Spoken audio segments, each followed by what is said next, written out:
Sir నాకు ఎలాంటి information ఇవ్వలేదు, నాకు ఏమి ఇవ్వలేదు సార్. నాకు ఇన్ఫర్మేషన్ ఇచ్చింది ఏంటంటే నేను గవర్నమెంట్కు వ్యతిరేకం కాదు సార్. మా వైఫ్ ప్రెగ్నెంట్ ఉంది సార్. తను 7 months, నాకు 4 years తర్వాత నాకు మొట్టమొదటిసారి ప్రెగ్నెంట్ అవకాశం వచ్చింది సార్. ఎన్ని డాక్టర్లకు తిరుగుతూ నేను వచ్చానో నాకు తెలుసు. లక్షలు ఖర్చు పెట్టి నేను ఇది పెట్టాను సార్. ఇది పెట్టి కూడా రీసెంట్గా పెట్టాను. నేను ఏదో 5 years 6 years కూడా కాలేదు. నాకు ఏ ఇన్ఫర్మేషన్ ఇవ్వకుండా వచ్చి ఇప్పుడు కుల్లగొడతారంటే ఇన్ని లక్షలు పెట్టి నాకు ఎలా ఉంటుంది సార్? ఒకసారి ఆలోచించండి సార్. దయచేసి నమస్కారం చేస్తున్నాను సార్. నాకు కొద్దిగా టైం ఇవ్వండి. టైం ఇస్తే నేనే తీసేస్తాను సార్. నాకు అసలు గవర్నమెంట్ వ్యతిరేకంగా నేను ఏ పని కూడా చేయను సార్. నేను ఇక్కడ ఏది చేయట్లేదు.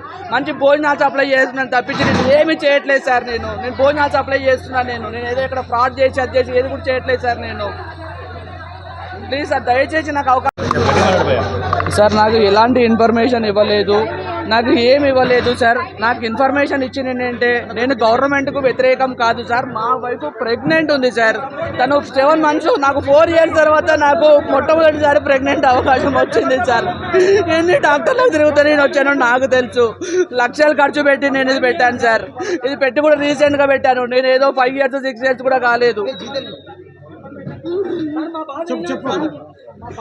నాకు ఏ ఇన్ఫర్మేషన్ ఇవ్వకుండా వచ్చి ఇప్పుడు కుల్లగొడతారంటే ఇన్ని లక్షలు పెట్టి నాకు ఎలా ఉంటుంది సార్? ఒకసారి ఆలోచించండి సార్. దయచేసి నమస్కారం చేస్తున్నాను సార్. నాకు కొద్దిగా టైం ఇవ్వండి. టైం ఇస్తే నేనే తీసేస్తాను సార్. నాకు అసలు గవర్నమెంట్ వ్యతిరేకంగా నేను ఏ పని కూడా చేయను సార్. నేను ఇక్కడ ఏది చేయట్లేదు.